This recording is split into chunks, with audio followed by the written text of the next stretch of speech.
बच्चों, तो कैसे हैं आप लोग? एकदम बढ़िया। मैं मनीष राज, आपका एमआर सर।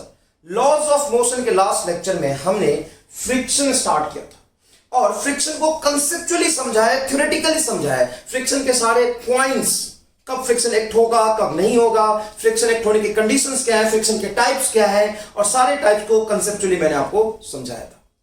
एनएलएम के 11th लेक्चर में आज हम फ्रिक्शन के न्यूमेरिकल प्रॉब्लम सॉल्व करेंगे। जो भी थ्योरेटिकल कंसेप्चुअल पॉइंट मैंने लास्ट लेक्चर में आपको समझाया था उसको न्यूमेरिकल से फील कराएंगे, मैथमेटिकली उसी चीज को फील करेंगे। ठीक है, तो देखिए लास्ट लेक्चर में हमने स्टैटिक, लिमिटिंग और काइनेटिक फ्रिक्शन का एक कंसेप्चुअल टेबल बनाया था। उस टेबल को अगर ग्राफ का फॉर्म दे, अगर मैं ग्राफ प्लॉट करूं बेटा, friction force versus applied force, किसी ऑब्जेक्ट पे थोड़ा फोर्स लगाते तो मोशन में नहीं आता। क्यों नहीं आता? क्योंकि उसका इंटरलॉकिंग उसको मोशन में आने से रोकता है, जिसको आप कहते हैं फ्रिक्शन फोर्स अप्लाई करके रोक। थोड़ा और फोर्स लगाया फिर भी मोशन में नहीं आ रहा। लास्ट क्लास में टेबल याद है ना? तो जब तक ऑब्जेक्ट मोशन में नहीं आता है, रेस्ट में होता है, तब कौन सा फ्रिक्शन एक्ट होता है? तब फ्रिक्शन एक्ट होता है स्टैटिक। स्टैटिक फ्रिक्शन फोर्स का फॉर्मूला क्या है? इसका कोई फॉर्मूला नहीं होता है, ये सेल्फ एडजस्टेबल है। सेल्फ एडजस्टेबल का मतलब है इसकी वैल्यू कुछ भी हो सकता है और डिपेंड करता है कि अप्लाइड फोर्स मैंने कितना अप्लाई किया है। तो static friction force is always equal to applied force, क्योंकि मोशन में नहीं आ रहा है तो नेट फोर्स 0 होना चाहिए और मैंने अप्लाई इतना किया है, उतना ही फ्रिक्शन लगा के उसको रोक रहा होगा। बट ये जो इंटरलॉकिंग के रोकने की क्षमता है वो अनलिमिटेड है या उसकी कुछ लिमिट है? साहब उसकी एक लिमिट है जिसको हम कहते हैं लिमिटिंग फ्रिक्शन फोर्स। उससे ज्यादा फोर्स अप्लाई करके फ्रिक्शन उसको रोक नहीं सकता है, उसको हम कहते हैं लिमिटिंग फ्रिक्शन फोर्स का वैल्यू कितना होता है? Mu L into normal. ये लिमिटिंग फ्रिक्शन फोर्स। और इससे ज्यादा अप्लाइड फोर्स अगर मैं लगा दूं, इससे ज्यादा अप्लाइड फोर्स लगा दूं, जितना इंटरलॉकिंग रोक के रखने की क्षमता उससे ज्यादा अप्लाइड फोर्स लगा दूंगा, तो ऑब्जेक्ट मोशन में आ जाएगा। और जब ऑब्जेक्ट मोशन में आ जाएगा उस इंस्टेंट पे जो फ्रिक्शन लग रहा होगा उसे हम लोग कहते हैं काइनेटिक फ्रिक्शन, जिसको स्लाइडिंग बोले तो और ज्यादा बेहतर होगा। वो होता है म्यू के इंटू। क्लियर है बेटा? अब देखिए जिस तरीके से थोड़ा थोड़ा करके मैं अप्लाइड फोर्स बढ़ाता रहूंगा, फ्रिक्शन फोर्स भी बढ़ता रहेगा। लेकिन फ्रिक्शन फोर्स की एक लिमिट है। इस अप्लाइड फोर्स तक फ्रिक्शन कंटिन्यूअसली सेल्फ एडजस्टेबल था, बढ़ता रहा था।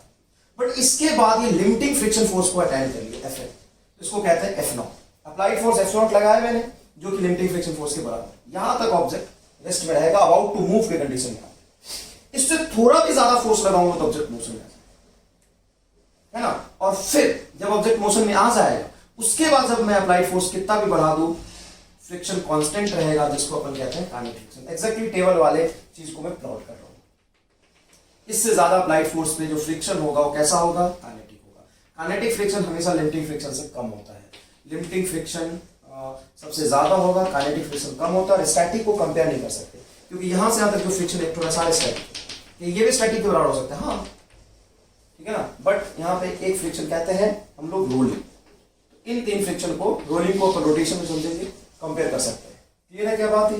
अब ध्यान से देखिए, ये जो मैंने सीन बनाया है इसको मैंने एक्सप्लेन नहीं करा था लास्ट लेक्चर। मैंने ये एक्सप्लेन करा स्टैटिक के कंडीशन को, फिर मैंने काइनेटिक को कंडीशन को एक्सप्लेन करा। लेकिन इसमें बहुत इन्फाइनाइटली छोटा सा गैप होगा। मैंने ये ग्राफ बनाते समय, देखो ग्राफ बना रहा हूं, बहुत छोटा दिखाऊंगा तो तुम्हें दिखेगा ही नहीं, इसलिए थोड़ा सा गैप दे दिया मैंने। ये पैराबोलिकली वैरी करता है, ये एक्सपेरिमेंटल, इसका कोई इक्वेशन नहीं है।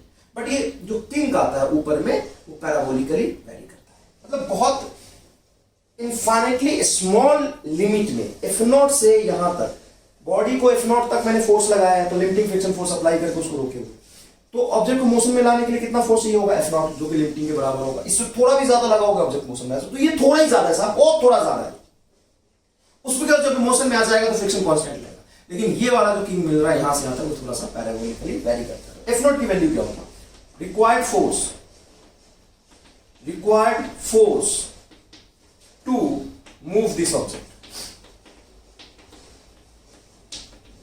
अगर मैं किसी ऑब्जेक्ट पे applied force limiting friction force के बराबर लगा देता हूं तो ऑब्जेक्ट मोशन में आ जाता है।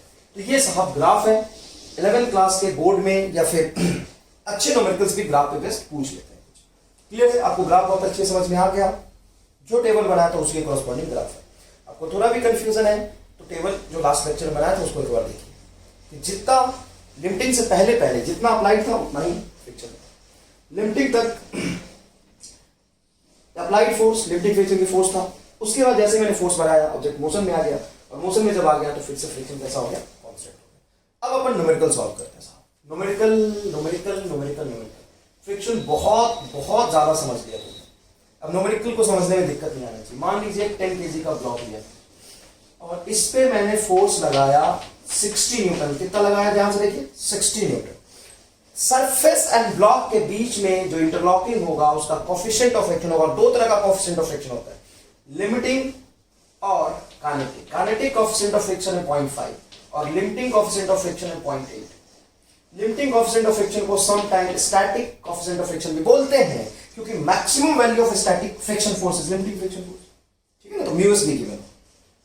90% क्वेश्चन में एक ही म्यू गिवन होता है। जब एक ही म्यू होगा, क्योंकि न्यूमेरिकल बेटा है ना, वैसे तो आप जानते हो कि थ्योरेटिकली दोनों अलग अलग होते हैं, बट न्यूमेरिकल में तो कुछ भी अज्यूम कर सकता है। तो 90% क्वेश्चन, 85 to 90% क्वेश्चन में एक ही म्यू गिवन होता है। जब एक ही म्यू गिवन होगा तो आपके लिए काइनेटिक और लिमिटिंग एक ही चीज होगी, लेकिन जब अलग अलग गिवन है तो उसको अलग अलग मानोगे।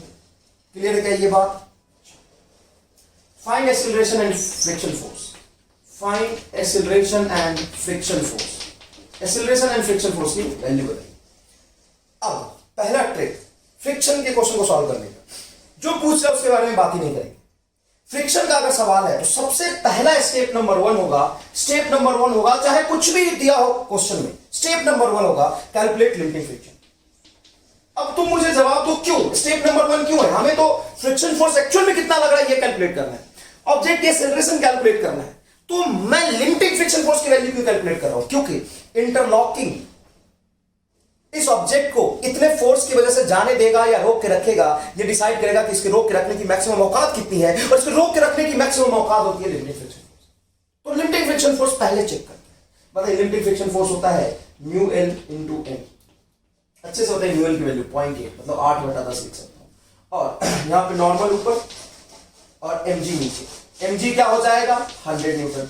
100 न्यूटन को यहां पे रख दूंगा तो ये जवाब हो जाएगा तुम्हारा ये 100। 0 से 0 कैंसिल होगा, ये आ जाएगा 80 न्यूटन। क्लियर है क्या ये बात? कितना फोर्स लग रहा है बेटा? 80 न्यूटन का फोर्स लग रहा है। 80 न्यूटन का फोर्स लग रहा है। क्लियर है? अब ध्यान से, मतलब फ्रिक्शन कितना फोर्स लगा के इसको रोक के रखना चाहता है ये बताओ। तो 80 न्यूटन फोर्स लगा के इसको रोक के रखना चाहता है, 80 न्यूटन तक रोक के रखेगा। इससे कम लगाओगे नहीं जाने देगा उसको, इससे कम लगाओगे उसको जाने नहीं देगा। तो देखो 80 न्यूटन तक रोक के रखेगा। तुम कितना लगा रहे हो? 60 न्यूटन। तो बताओ ऑब्जेक्ट चलेगा या नहीं चलेगा? बताओ फ्रिक्शन फोर्स की कितनी मैक्सिमम औकात है रोक के रखने की? 80 न्यूटन तक। तुम कितना लगा रहे हो? 60 न्यूटन। क्या applied force limiting friction force से कम है क्या? लिमिटिंग फ्रिक्शन फोर्स से अप्लाइड फोर्स कम है क्या? यस। ऑब्जेक्ट चलेगा क्या? नहीं चलेगा। Object is at rest, acceleration उसका हो जाएगा 0। बताओ तुमको फील आया कि नहीं? पहले ये काम करना। अच्छा सर, अगर ऑब्जेक्ट रेस्ट में होता है तो फ्रिक्शन फोर्स कौन सा लगता है? स्टैटिक वाला। फ्रिक्शन फोर्स कौन सा लगेगा? स्टैटिक वाला लगेगा। और उस स्टैटिक फ्रिक्शन फोर्स की वैल्यू क्या होगी? अप्लाइड के बराबर। तो बताओ यहां पे फ्रिक्शन कितना लग रहा होगा? स्टैटिक फ्रिक्शन कितना लग रहा होगा? स्टैटिक फ्रिक्शन 60 न्यूटन लग रहा होगा, क्योंकि ऑब्जेक्ट अगर मोशन में नहीं है, रेस्ट में, तो नेट फोर्स बैलेंस होना चाहिए। तो आगे 60 तो पीछे भी 60। ये रहा आपका रिक्वायर्ड आंसर। अब आप एक डाउट कर सकते हैं, आप एक क्वेश्चन पूछ सकते हैं, सर लिमिटिंग आपने निकाला, एक काम करो ना, काइनेटिक निकालो। काइनेटिक फ्रिक्शन कितना आ रहा है निकालो। तो एफ की हो जाएगा तेरा म्यू इंटू एन। कैलकुलेट करो 50 न्यूटन है। तो सर काइनेटिक तो 50 न्यूटन आ रहा है और आप 60 लगा रहे हो, तो ऑब्जेक्ट को मोशन में आ जाना चाहिए, नहीं आएगा। क्योंकि अगर वो मोशन में आ जाएगा तब जो फ्रिक्शन रहेगा वो 50 है। लेकिन जब वो मोशन में आ ही नहीं रहा, जब वो मोशन में आ ही नहीं रहा, क्यों नहीं आ रहा? क्योंकि लिमिटिंग रोक के रखने की क्षमता ये डिसाइड करेगी, और रोक के रखने की क्षमता 80 न्यूटन तक, और मैं उससे कम लगा रहा हूं तो मोशन में नहीं आया। बेटा समझ आया कि नहीं आया? ये तब लगेगा ना, ये वर्किंग, ये रोल में तब आएगा ना जब ऑब्जेक्ट मोशन में आ जाएगा। अभी तो रेस्ट में, ऑब्जेक्ट तो रेस्ट में था और उस पर मैंने 60 न्यूटन का फोर्स लगाया था। रोक के रखने की क्षमता 80 न्यूटन, मोशन में नहीं है। देखो एक सवाल और कराता हूँ, फील आएगा तुम्हें। धीरे धीरे बेटा अपन सीख पाएंगे, बहुत जल्दी नहीं सीख पाएंगे। देखिए 10 kg का ऑब्जेक्ट है, इस पे मैंने जो फोर्स लगाया है वो लगाया है 80 न्यूटन, और यहाँ पे कोफिशिएंट ऑफ स्टैटिक फ्रिक्शन है आपका 0.6 और लिमिटिंग है 0.7। तो सवाल में सबसे पहले आप लिमिटिंग फ्रिक्शन फोर्स कैलकुलेट करेंगे, जो कि होगा म्यू इंटू एन। म्यू की वैल्यू बोलिए लिमिटिंग 0.7, तो 7/10 गुना 100, सॉरी mg, हाँ तो 100 रखेंगे तो ये 10 बचेगा, यह आ जाएगा 70 न्यूटन। तो बताओ कितनी मैक्सिमम औकात है इस इंटरलॉकिंग की रोक के रखने की? 70 न्यूटन। मैंने कितना लगाया? 80 न्यूटन। पक्की बात है मोशन में आ जाएगा। अच्छा, जब मोशन में आ जाएगा तो लिमिटिंग का कोई रोल नहीं होगा, काइनेटिक फ्रिक्शन लगेगा, और काइनेटिक यहां पे कैलकुलेट करेंगे तो आएगा 60 न्यूटन। काइनेटिक कितना आ रहा है? 60 न्यूटन। तो ऑब्वियस सी बात है कि मैंने जो अप्लाइड फोर्स लगाया है, वो लिमिटिंग से ज्यादा है, तो ऑब्जेक्ट मोशन में आएगा। और जब ऑब्जेक्ट मोशन में आएगा तो उसमें काइनेटिक फ्रिक्शन रहेगा। तो देखिए जिसका एफबीडी बनाएंगे तो पीछे काइनेटिक कितना है? 60 न्यूटन, और आगे अप्लाइड है 80। एक्सीलरेशन हो जाएगा net unbalance force 20/10 is equal to 2 metre पर सेकंड स्क्वायर। तो सर ये लिमिटिंग क्यों निकाला आपने 70? जब आप 60 लगा रहे हो तो लिमिटिंग हमेशा ये डिसाइड करेगा कि ऑब्जेक्ट मोशन में आएगा या नहीं आएगा, और ऑब्जेक्ट मोशन में नहीं आ रहा तो फ्रिक्शन स्टैटिक वाला लगेगा, स्टैटिक अप्लाइड के बराबर होता है, और अगर ऑब्जेक्ट मोशन में आ गया तो फ्रिक्शन काइनेटिक वाला लगेगा, और काइनेटिक म्यू के से निकलेगा। किससे निकलेगा? म्यू के से निकलेगा, काइनेटिक म्यू के से निकलेगा। समझ में आया? म्यू के काइनेटिक। स्क्रीन पॉज करके ये पूरा लिखें।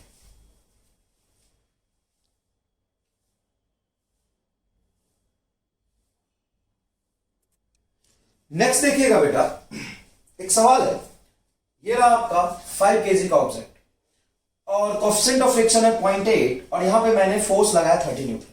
तो ऑब्वियस सी बात है कि मैंने एक वर्टिकल वॉल से स्ट्रिंग से इस ब्लॉक को अटैच कर दिया, तो मोशन में तो नहीं आएगा। तो इसमें टेंशन की वैल्यू बताइए कितनी होगी? देखो मैंने आपको बोला है ना, एक्सीलरेशन पूछे, फ्रिक्शन फोर्स कितना है थोड़ा ये पूछे, या फिर टेंशन पूछे, कुछ भी पूछ रहा है, लिमिटिंग फ्रिक्शन फोर्स पहले कैलकुलेट करेंगे। क्योंकि जब तक आपको इस कॉन्टैक्ट का औकात नहीं पता, लिमिट नहीं पता, तब तक आप कुछ भी डिसाइड नहीं कर सकते। लिमिटिंग कैसे निकालेंगे सर? एक ही म्यू गिवन है तो अच्छी बात है ना, लिमिटिंग वही होगा, काइनेटिक भी वही होगा।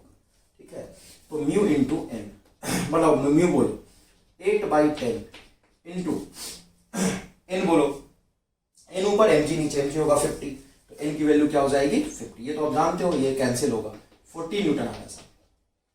मैक्सिमम फ्रिक्शन फोर्स कितना लग सकता है? 40 न्यूटन, है ना। मैक्सिमम यहाँ पे इंटरलॉकिंग इसको रोक के रखेगा 40 न्यूटन से, और आप लाइट कितना लगा रहे हो आप? 30 न्यूटन। तो ऑब्जेक्ट मोशन में तो आएगा ही नहीं। जब ऑब्जेक्ट में मोशन की टेंडेंसी आ रहा है जिसको फ्रिक्शन ने खत्म कर दिया है, अब इसके आगे चलने की कोई प्रोबेबिलिटी है ही नहीं है। जब आगे चलेगा नहीं तो स्ट्रिंग यहां से खींचेगा ही नहीं। स्ट्रिंग तब खींचता ना जब ये फ्रिक्शन नहीं होता, स्मूथ होता, 30 न्यूटन लगाते, तो इसमें आगे जाने की टेंडेंसी होती है जिसको टेंशन खत्म करता। लेकिन यहां पे जो इंटरलॉकिंग है उसकी रोकने की क्षमता 40 न्यूटन। इंटरलॉकिंग इसको जाने नहीं दे रहा, इसकी मोशन में टेंडेंसी को खत्म कर दिया, और मोशन में टेंडेंसी आगे भागने की क्षमता ही नहीं है, तब स्ट्रेच होगा नहीं, टेंशन की वैल्यू होगा 0। कई बार बच्चे ये पूछ लेते हैं कि सर हमें नहीं आया समझ, आपको भी कई लोगों को नहीं आया होगा समझ कि सर आपने पहले फ्रिक्शन क्यों लगाया, पहले टेंशन क्यों नहीं लगाया? अरे भाई टेंशन तो यहां पे डेवलप हुआ, इस कांटेक्ट पे जब इसमें आगे जाने की टेंडेंसी होगी, और वो आगे जाने की टेंडेंसी तो फ्रिक्शन पहले ही खत्म कर देना है, क्योंकि इंटरलॉकिंग पहले एक्ट होगा। इंटरलॉकिंग फ्रिक्शन पहले आएगा, टेंशन बाद में आएगा। कई बच्चे कहते हैं सर यहाँ पे फ्रिक्शन 0 होगा, आगे 30 न्यूटन तो टेंशन 30 न्यूटन लगेगा। नहीं साहब, टेंशन 30 न्यूटन नहीं लगेगा। टेंशन और फ्रिक्शन में अगर आपसे पूछा जाए तो पहले फ्रिक्शन आएगा। क्लियर है? और यहाँ पे फ्रिक्शन कौन सा आएगा? स्टैटिक। और स्टैटिक फ्रिक्शन फोर्स 40 न्यूटन लगेगा क्या? नहीं, 40 न्यूटन तो उसकी मैक्सिमम क्षमता थी, और मैक्सिमम क्षमता ही लगाएगा नहीं। क्यों? क्योंकि अप्लाइड 30 है, तो जाने से रोक लेगा 30 न्यूटन लगा के। तो उसका आंसर क्या होगा? 30 न्यूटन। तो जो कंसेप्ट कल आपको सिखाया था उसको अच्छे से विजुअलाइज करिए। नेक्स्ट और जबरदस्त सवाल, यहां पे 60-70% बच्चे कंफ्यूज रहते हैं और गलत सॉल्व करते हैं। सवाल समझिएगा क्या है। एक ब्लॉक है साहब 10 kg का, कोएफिशिएंट ऑफ फ्रिक्शन है 0.2। आपसे पूछा है कि पीछे 30 न्यूटन का फोर्स लगा, ये वाला फोर्स कितना होना चाहिए कि ऑब्जेक्ट रेस्ट में? कुछ भी पूछ रहा है ना, फोर्स पूछ रहा है, टेंशन पूछ रहा है, एक्सीलरेशन पूछ रहा है, कुछ भी पूछ रहा है। सबसे पहले लिमिटिंग, आपको ये लिमिटिंग का रोल समझ में आ गया होगा। सबसे पहले लिमिटिंग क्या होता है? Mu into N. म्यू बताइए 0.2, और आपको पता है कि एन ऊपर और mg नीचे, n इज इक्वल टू हो जाएगा mg की वैल्यू होगी 10 इंटू 10, तो साहब ये इसे डेसिमल कैंसिल 20 न्यूटन। मैक्सिमम इसको रोक के रखने की क्षमता 20 न्यूटन। मान लो ये तो फिक्स 30 न्यूटन एक्ट हो रहा है, इसको कुछ नहीं कर सकता, ये मेरे हाथ में है, इसको मैं कितना लगाऊं? अगर मैं इसको 0 लगाता हूं तो पीछे जाने की टेंडेंसी डेवलप कर रहा है ये अप्लाइड फोर्स 30 न्यूटन से। तो फ्रिक्शन कितने न्यूटन से रोक सकता है? 20 से। तो पीछे फ्रिक्शन आएगा क्योंकि मोशन की टेंडेंसी पीछे, फ्रिक्शन आगे रहेगा। लिमिटिंग मैक्सिमम आएगा 20 न्यूटन फ्रिक्शन आएगा। बहुत सही साहब, 20 न्यूटन आपने लगा लिया। चाहे डायग्राम धंधा नहीं करना, यहाँ आ जाओ, यहाँ बात करो, बताओ पीछे कितना है? 30। फ्रिक्शन कितना लगेगा बोलो? 20 न्यूटन, मैक्सिमम होगा 20 न्यूटन है। अगर 30 न्यूटन से आगे चला जाए, अगर मैं इसको रोक के रखना चाहता हूँ तो मैं यहाँ पे मिनिमम 10 न्यूटन नीचे लगा। तो बताओ एफ की वैल्यू कितना लगाना पड़ेगा? 10 न्यूटन। अच्छा अगर मैं 10 न्यूटन से ज्यादा लगा दूँ तो अगर मेरी मर्जी है मैं 20 लगा देता हूँ। तो अगर मैं खुद ही इस पे 20 लगा दूंगा पीछे, सॉरी आगे की तरफ, सॉरी, और पीछे की तरफ 30 लगा है तो अनबैलेंस कितना बचा? अनबैलेंस बचा 10, और किधर? इस तरफ। तो फ्रिक्शन सिर्फ 10 ही लगाएगा और ऑब्जेक्ट रेस्ट में रहेगा। नहीं आया समझ? फ्रिक्शन का काम क्या है? मोशन की टेंडेंसी को, रिलेटिव मोशन की टेंडेंसी को खत्म करना है या रिलेटिव मोशन को खत्म करना। यहां पे मैं कुछ भी फोर्स नहीं लगा रहा था, फ्रिक्शन मैक्सिमम कोशिश करेगा मोशन की टेंडेंसी को खत्म करने। और फोर्स कितना लगाएगा? 20। फिर मोशन खत्म नहीं कर पाएगा। अगर मैं 5 न्यूटन लगाता तो भी 20 प्लस 5 कितना हो जाएगा? 25। ये 30 ले जाएगा। अगर मैं 9 न्यूटन लगा दूं तो भी 29, ये 30 ले जाएगा। क्योंकि फ्रिक्शन 20 या 20 से कम लग सकता है, ज्यादा नहीं लग सकता। मैं 10 लगाऊंगा तो रोक लेगा। अगर मैं 15 लगाऊंगा तो मैं खुद 15 लगा रहा हूं, और इधर कितना लगा है? 30। तो अनबैलेंस कितना बचा? 15। तो फ्रिक्शन को 15 लगाने की जरूरत है। मतलब ये हुआ कि मैं अगर अप्लाइड फोर्स 10 न्यूटन से ज्यादा कुछ भी लगाता हूं तो ये देखो मैं आगे लगा रहा हूं, ये पीछे लग रहा है, तो अनबैलेंस कम हो जाएगा। 10 से ज्यादा लगाऊं, मान लो 20 लगा है तो अनबैलेंस बोलो 10, तो फ्रिक्शन 20 या 20 से कम लगेगा, फ्रिक्शन 10 लगेगा। अच्छा मैं 25 लगा, 25 लगा, पीछे 30 लग रहा है, ऑब्जेक्ट मोशन में नहीं है। अरे खुद ही मैंने 25 लगाया, ये 30 है, तो अनबैलेंस कितना बचा? 5 का। फ्रिक्शन कितना लगाना चाहिए? 5 न्यूटन। 5 लगा दे। देखो फ्रिक्शन सेल्फ एडजस्टेबल होता है। अनबैलेंस को अपोज, मोशन में आने की टेंडेंसी को अपोज करता है। मोशन में आने की टेंडेंसी कितना होगा? अगर मैं 25 लगा दूं तो 5 का, फ्रिक्शन पीछे 5 लगेगा। अच्छा मैं 30 लगा दूं तो नहीं रहेगा, क्योंकि 30 तो नेट फोर्स ही खत्म, तो फ्रिक्शन लगेगा ही नहीं। मान लो एक ऑब्जेक्ट है यहाँ पे, 30 आगे लगा दिया मैंने, 30 पीछे लगा दिया, तो नेट फोर्स कितना होगा? 0। मोशन की टेंडेंसी ना तो आगे ना पीछे, तो फ्रिक्शन तो मोशन की टेंडेंसी को खत्म करता है। अच्छा मैं 35 लगा, अब जैसे ही मैं यहाँ पे आगे की तरफ 35 लगाऊंगा, पीछे 30, तो मोशन की टेंडेंसी 5 न्यूटन से आगे होगी। तो फ्रिक्शन किसी का दोस्त नहीं है। फ्रिक्शन मोशन, ये देखो ना, फ्रिक्शन इन दोनों को चिपका के रखना चाहता है।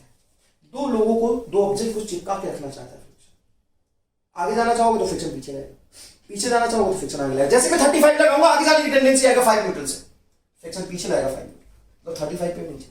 अच्छा मैं 40 लगा दूं तो 40 30 13 आगे, 45 लगा दूं तो 45 30 15 आगे, ये फ्रिक्शन मैक्सिमम लग सकता है 20, पीछे 20 लगा, फिर 50 लगा के रोक लेगा। अच्छा अगर मैं 50 लगा दूं तो आगे 50 पीछे 30, अनबैलेंस बोलो 20 का, लिमिटिंग फ्रिक्शन 20 लगा के रोक सकता है। मतलब 50 न्यूटन भी लगा दूं तो ऑब्जेक्ट रेस्ट में रहेगा, उससे कम लगाऊं तो रेस्ट में रहेगा, इससे 10 न्यूटन ज्यादा लगाऊं तो रेस्ट में रहेगा। अगर मैं 51 लगा देता हूं, आगे बोलो 51 पीछे बोलो 30, ये फिक्स है।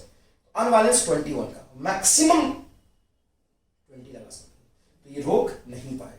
तो ऑब्जेक्ट को रेस्ट में रखने के लिए 10 से लेके 50 न्यूटन तक फोर्स इस पर लगेगा, तो ऑब्जेक्ट रेस्ट में रहेगा। बताओ अच्छे से समझ आया कि नहीं है? अच्छा इसको कैसे सॉल्व करेंगे, अब आगे कैसे करेंगे? तो देखो अब इतना एक्सप्लेन करने की जरूरत नहीं, लिमिटिंग निकालो, कितना मैक्सिमम रोक सकता है?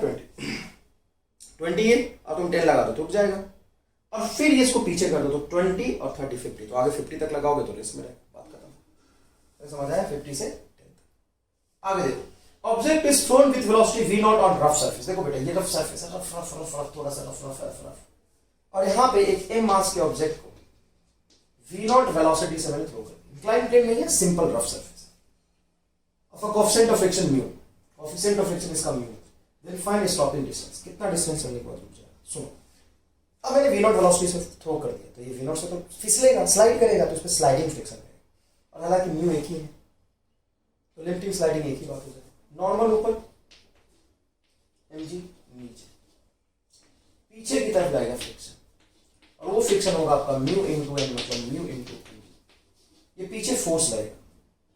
और वेलोसिटी के अपोजिट डायरेक्शन में अगर फोर्स लग रहा है तो रिटार्डेशन प्रोड्यूस करेगा।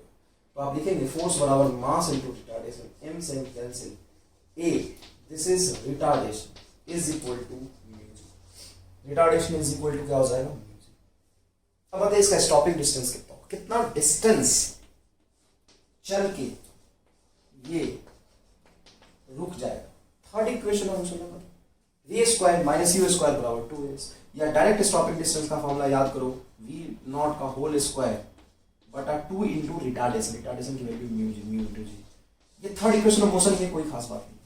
अच्छा, कितने टाइम के बाद रुकेगा, तो टाइम भी तो निकाल सकते हो, final velocity minus initial velocity divided by acceleration time होता है। Final velocity 0, initial velocity v nought, तो टाइम बराबर क्या होगा, टाइम बराबर होगा v नॉट बटा mu ji.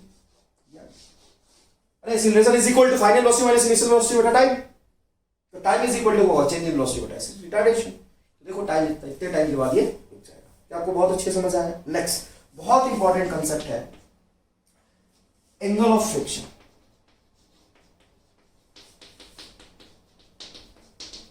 Angle of friction, angle of friction एक टर्म डिफाइन करते हैं। ये एंगल होता है एंगल बिटवीन, समझिएगा please, angle between normal reaction, normal reaction is a perpendicular component of contact force and friction force is a parallel component of contact force. Angle between normal reaction and contact force when object is about to move,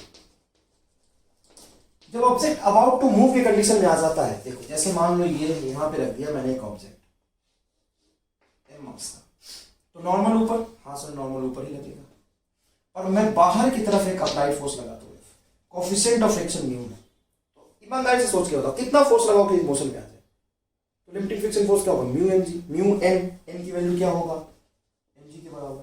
तो अगर मैं force लगाता हूँ mu m जी, तो motion के condition में आ जाएगा। इससे ज्यादा लगाऊंगा तो भी मोशन में आ जाएगा, इससे कम लगाऊंगा तो मोशन में नहीं आएगा। बेटा समझाया है बहुत अच्छे से, तो मैं इतना ही लगा रहा हूं। तो ये मोशन में कि अबाउट टू मूव है, ज्यादा अच्छा क्या होगा लिखना, about to move, about to, this is about to move, और फ्रिक्शन कहां जाएगा, पीछे, लिमिटिंग लग रहा है। उस केस में angle between contact force and normal reaction is called angle of friction. तो ये कॉन्टैक्ट फोर्स नॉर्मल और एफएल का सम होगा, मतलब इन दोनों का वेक्टर सम है ये। तो यहाँ पे इसको पैरेलली शिफ्ट करके यहाँ ले जा सकते हो, वेक्टर सिखाया था, ट्रायंगल ऑफ वेक्टर एडिशन याद करो। तो tan theta is equal to perpendicular FL को उठा के रख दोगे यहाँ पे, तो एफएल बाई एन, तो यहाँ से लिखोगे angle of contact tan theta FL by N, और एफएल की वैल्यू बोलो क्या होता है, mu m g, mu N सीधा रखो ना, म्यू एन बटा एन, कैंसिल हो जाएगा, क्या आएगा, तो थीटा इज इक्वल टू क्या हो जाएगा, angle of contact theta is equal to क्या हो जाएगा, tan इनवर्स म्यू। बस इतना सा कंसेप्ट है, ठीक है ना। Angle between contact force and normal reaction when object is just about to move, just about to move के केस में ये जो फोर्स लग रहा है वो लिमिटिंग, फ्रिक्शन फोर्स और नॉर्मल रिएक्शन का वेक्टर सम कॉन्टैक्ट है, तो ये रिजल्टेंट है, ये तुम्हारा बेस, और इस एफएल को डाले यहाँ रख दो perpendicular, tan theta perpendicular upon base, FL by M, FL होता है म्यू एन एम से कटेगा mu, tan theta is equal to ये theta is equal to tan inverse mu angle of friction आ जाएगा। क्लियर है? स्क्रीन पॉज करके ये पूरा लिखिए।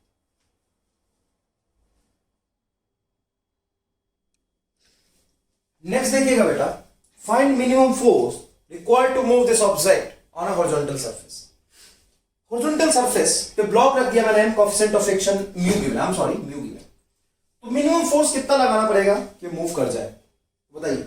आपने पढ़ा है ना कि मिनिमम फोर्स कितना लगाना पड़ेगा तो जब ताकि ये मूव कर जाए, तो उतना लगाना पड़ेगा जब तक इसका इंटरलॉकिंग इसको टोलरेट करके रख सकता है। और इंटरलॉकिंग कहां तक टोलरेट करके रखता है, लिमिटिंग तक। और लिमिटिंग फ्रिक्शन फोर्स की वैल्यू कितनी होती है, म्यू इंटू एल।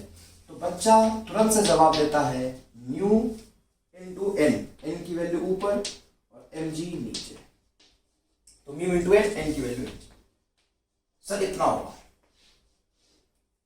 और ये जवाब लिख देता है, बट ये आंसर गलत है।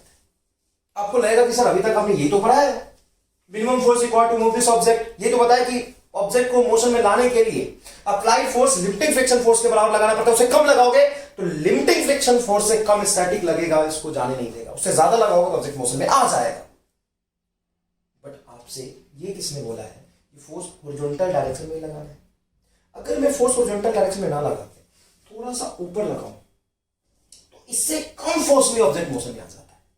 ये आपको मैं थ्योरेटिकली विजुअलाइज भी करा दूंगा और फिजिकली भी समझा दूंगा।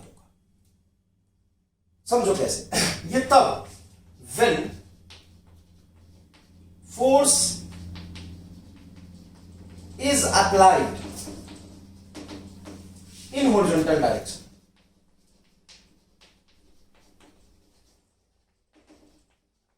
अगर मैं हॉरिजॉन्टल डायरेक्शन फोर्स अप्लाई करता हूं तो एकदम सही है, लेकिन मैं हॉरिजॉन्टल डायरेक्शन फोर्स अप्लाई ना करूं, है ना, ये हॉरिजॉन्टल लाइन जो बन रहा है, ये जो हॉरिजॉन्टल लाइन बन रहा है, इस हॉरिजॉन्टल लाइन पे फोर्स अप्लाई ना करूं, मैं इससे थोड़ा सा थीटा एंगल ऊपर फोर्स अप्लाई करूं, अब तब मैं देखूं कि क्या ये फोर्स इस डायरेक्शन में लगाने से थोड़ा कम होगा इसको मोशन में लाने के लिए।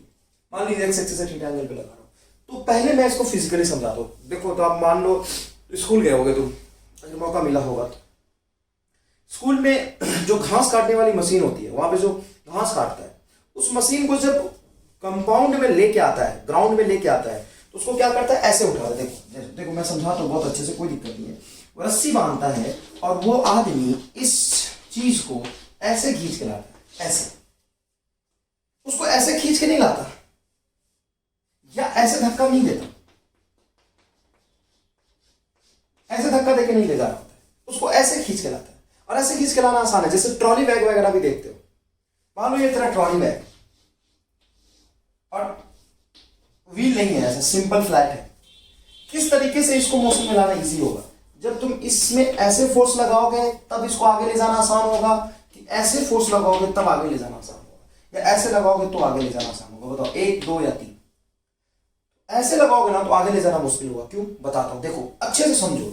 ये फोर्स एक्स और वाई प्लेन में, उसका एक कंपोनेंट आगे होगा, एक नीचे होगा। नीचे वाला जो कंपोनेंट होगा ना, उसको नीचे कंप्रेस करेगा, तो नीचे mg और नीचे इस फोर्स का कंपोनेंट, तो नॉर्मल रिएक्शन अब इन दोनों का सम जाएगा, क्योंकि वर्टिकल डायरेक्शन में फोर्स तो बैलेंस करना है, वर्टिकल डायरेक्शन में फोर्स तो बैलेंस करना है, तो नॉर्मल बढ़ जाएगा। नॉर्मल बढ़ जाएगा तो लिमिटिंग फ्रिक्शन होता है म्यू इनटू एन, लिमिटिंग बढ़ जाएगा, तो इसको मोशन में लाने के लिए ज्यादा फोर्स लगाना।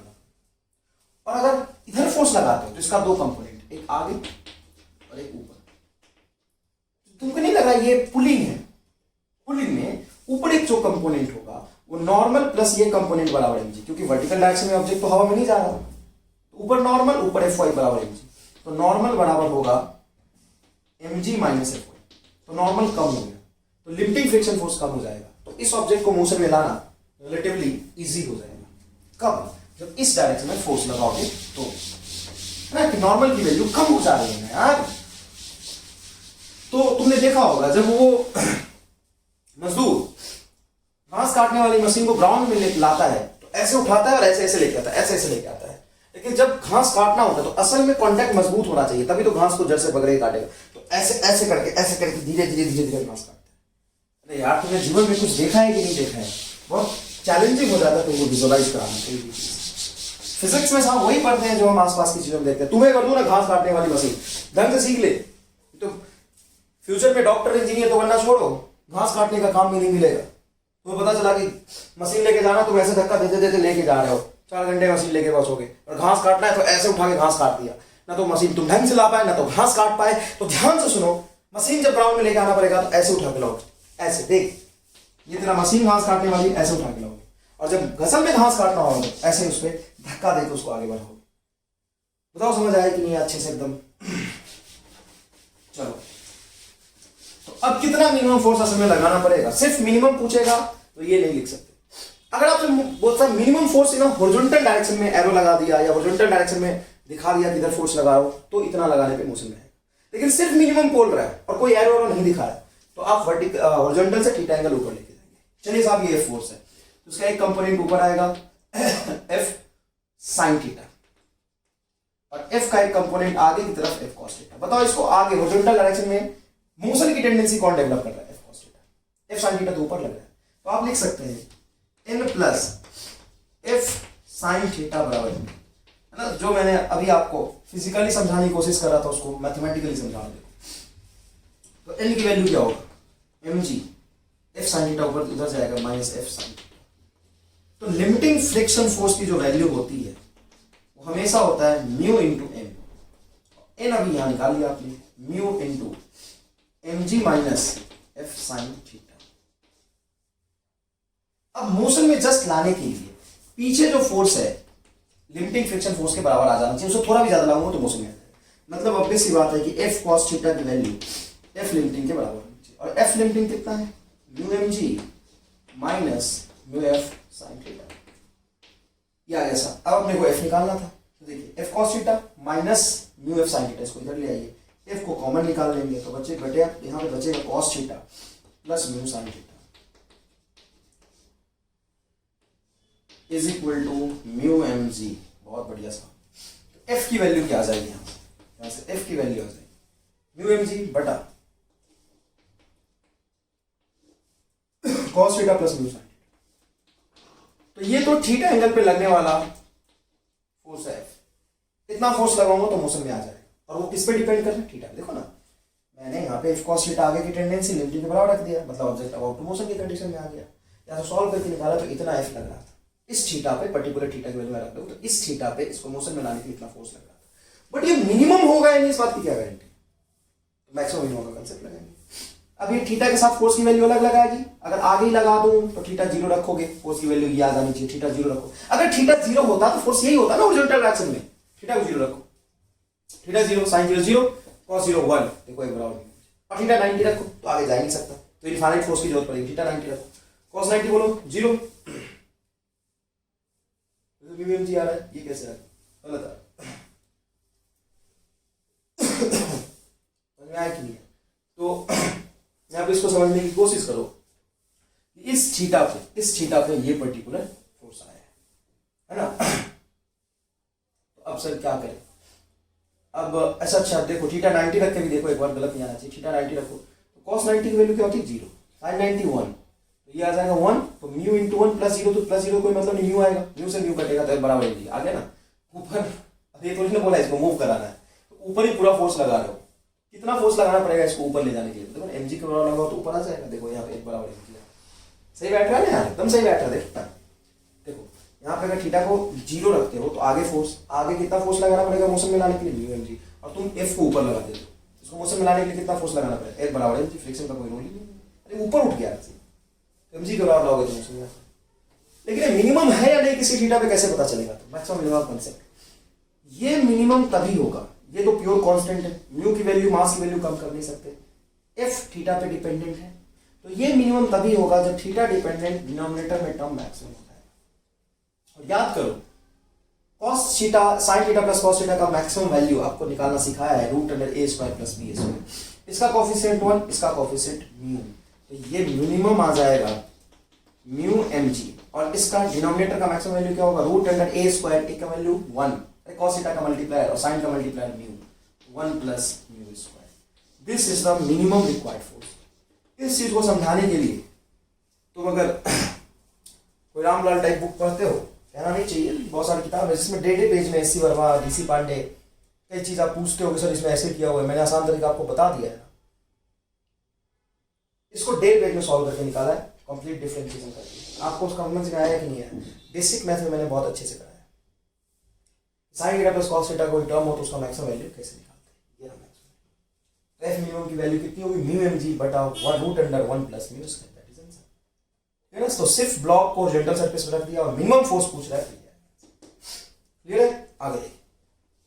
आगे देखिए आईआईटी का पूछा हुआ सवाल है बेट साहब। आईआईटी में सवाल क्या पूछा था? कोई खास बात नहीं है, यहाँ पे पूछा था कोएफिशिएंट ऑफ फ्रिक्शन म्यू है और फोर्स ऐसे लगा दिया, कोएफिशिएंट ऑफ फ्रिक्शन म्यू है और म्यू को अपन tan बीटा कहते हैं ना, तो कई बार एंगल ऑफ फ्रिक्शन गिवन होता है बीटा, ऐसा एंगल ऑफ फ्रिक्शन अगर बीटा है तो म्यू को tan बीटा लिख सकते हैं, कोई खास बात नहीं। अब फोर्स ऐसे रहता है, मास है में कोएफिशिएंट ऑफ फ्रिक्शन चलो म्यू दिया है, तो मिनिमम फोर्स बताओ इसको मोशन में लाने के लिए। मतलब ये फोर्स बताओ, यहाँ पे थीटा एंगल पे मैं अप्लाई कर रहा हूँ, ये थीटा एंगल में फिक्स दे दिया, तो इस फोर्स की वैल्यू बताओ so that object will move, so that object will move. Maximum minima की बात नहीं करना, यहाँ पे बस वो बोल रहा है कि मैं हॉरिजॉन्टल से थीटा एंगल में फोर्स लगा रहा हूँ, यहाँ पे तूने थीटा माना था, किसी थीटा पे फोर्स निकाल के उसको मिनिमाइज करें, वहां पे थीटा भी लगा है, तो बताओ ये फोर्स कितना होना चाहिए कि मोशन में आ जाए। तो बस इस केस का रिवर्स है। अब देखो यहाँ पे फोर्स ज्यादा आएगा, यहाँ पे किसी थीटा पे ये फोर्स आया था ना, म्यू एमजी बटा cos theta plus mu sine theta, याद रखना ज्यादा है। देखो कैसे, इस फोर्स का एफबीटी बनाओ पहले, ब्लॉक का एफबीटी बनाओगे तो ध्यान से देखो, ये मास है और इधर फोर्स लग रहा है तेरा हॉरिजॉन्टल से थीटा एंगल पे, तो ये हो जाएगा तेरा एफ कॉस थीटा और ये हो जाएगा तेरा एफ साइन थीटा। बताओ ये मानता ही बिल्कुल हो जाएगा। नॉर्मल ऊपर लगेगा, चलो नॉर्मल ऊपर लगेगा, और आगे की टेंडेंसी एफ कॉस थीटा की वजह से मोशन की होगी तो पीछे फ्रिक्शन रहेगा। मोशन में लाना चाहते हो तो पक्की बात है हॉरिजॉन्टल डायरेक्शन में जो एफ कॉस थीटा है उसकी वैल्यू लिमिटिंग फ्रिक्शन के बराबर है। लिमिटिंग फ्रिक्शन होता है म्यू इनटू, तो F cos theta is equal to mu into N की वैल्यू क्या रखो, तो देखो N plus F cos theta बराबर एफ साइन थीटा, तो एन ओ ये क्या है, ये क्या, हाँ ये है ना एफ साइन थीटा है, बिल्कुल है एफ साइन थीटा है। तो एक mg ग्रेविटेशनल फोर्स लगाना आप भूल कर, मतलब mg आएगा, तो नॉर्मल बराबर क्या होगा mg plus F sine theta, mg plus F sine theta, तो यहाँ पे नॉर्मल बढ़ गया, पीछे वाला नॉर्मल कम हो गया, एफ की वैल्यू निकाल लीजिए, तो एफ साइन थीटा वाला टर्म को इधर ले आओ, तो एफ कॉमन निकालोगे तो यह आ जाएगा cos theta minus mu sine theta is equal to mu mg।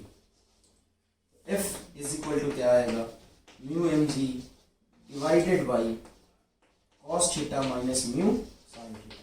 Sir ये ज्यादा कैसे है, तो रामलाल डिनोमिनेटर में जब कोई टर्म माइनस होता है तो कम हो गया, डिनोमिनेटर कम हो गया तो वैल्यू बड़ा होगा, और यहाँ पे डिनोमिनेटर में प्लस है तो वैल्यू छोटा होगा, इसलिए ऊपर खींचना आसान है, धक्का दे के ले जाना, ऐसे ऐसे दबा के आगे ले जाना मुश्किल है। क्लियर है ये बात? स्क्रीन पॉज करके अच्छे से लिखिए बेटा इसको।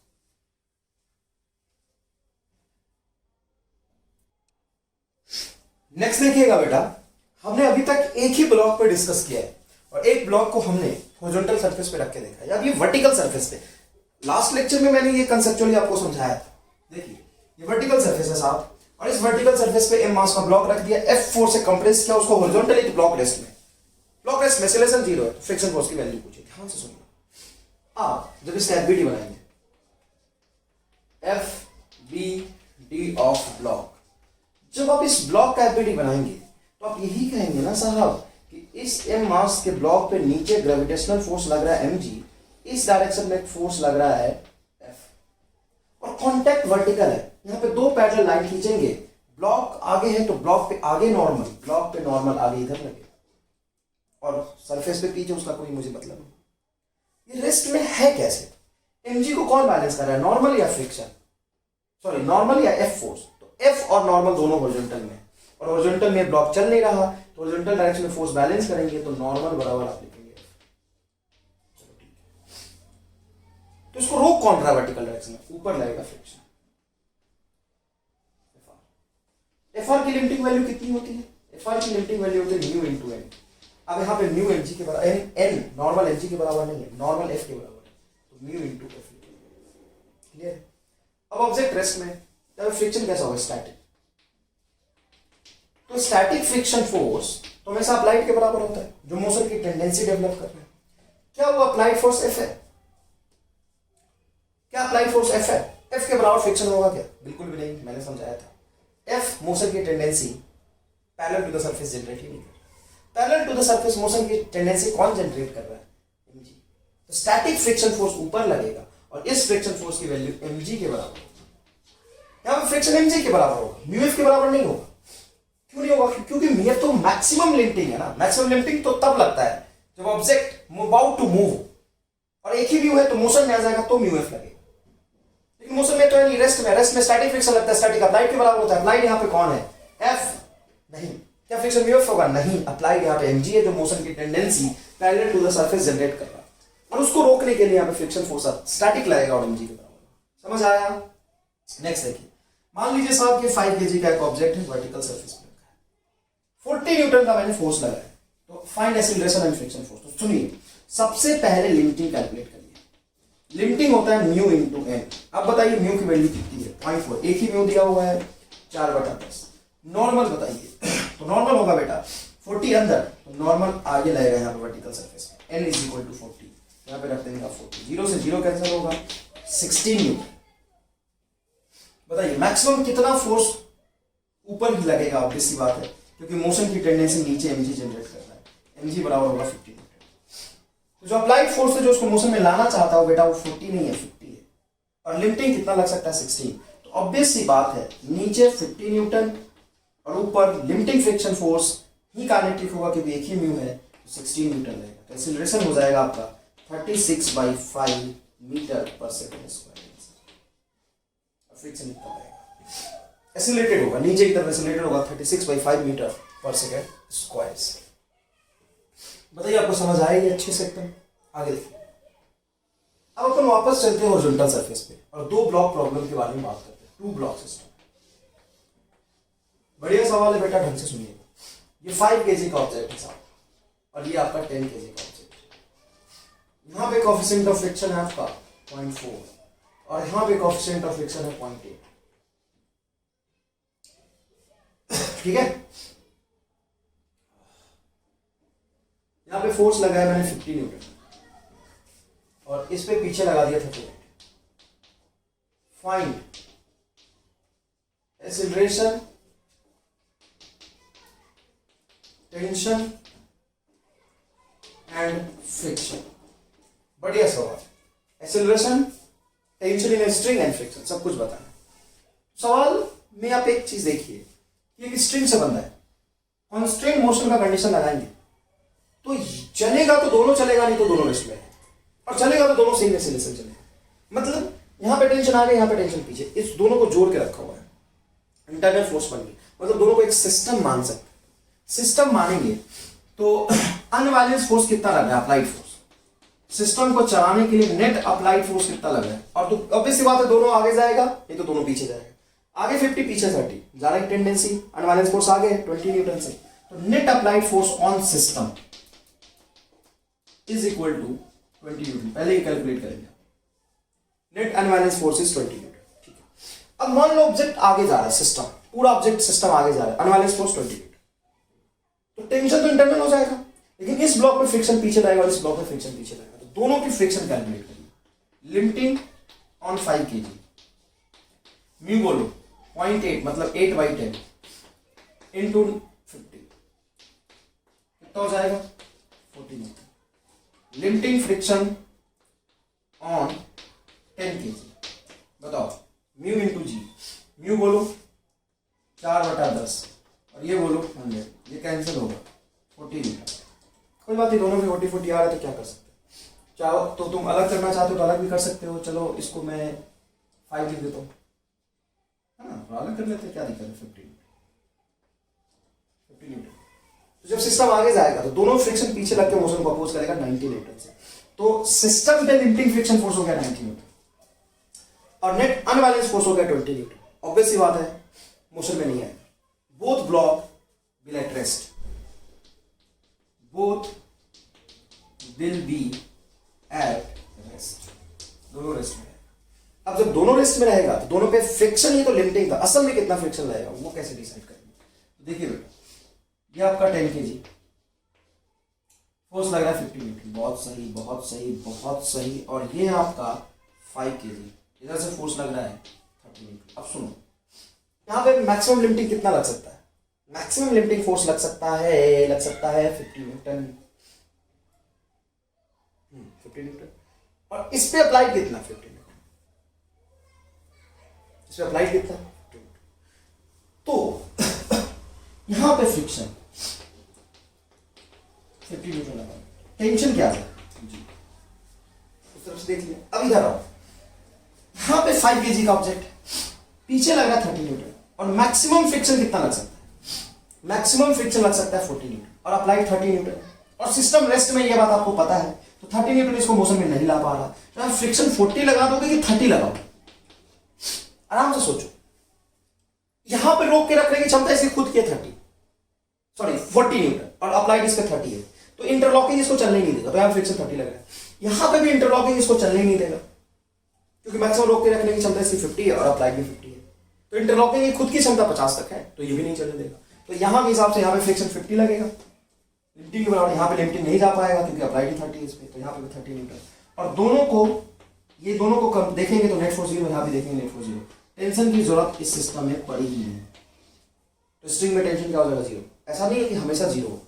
मान लो यहाँ पे लिफ्टिंग कम होती, यहाँ पे लिफ्टिंग होता मान ले तुम्हारा 30 न्यूटन होता, केस बता लो 30 न्यूटन, ये 30 ये 40 70, ऑब्जेक्ट तो अभी भी नहीं चलेगा क्योंकि नेट अनबैलेंस फोर्स सिस्टम पे 20 है।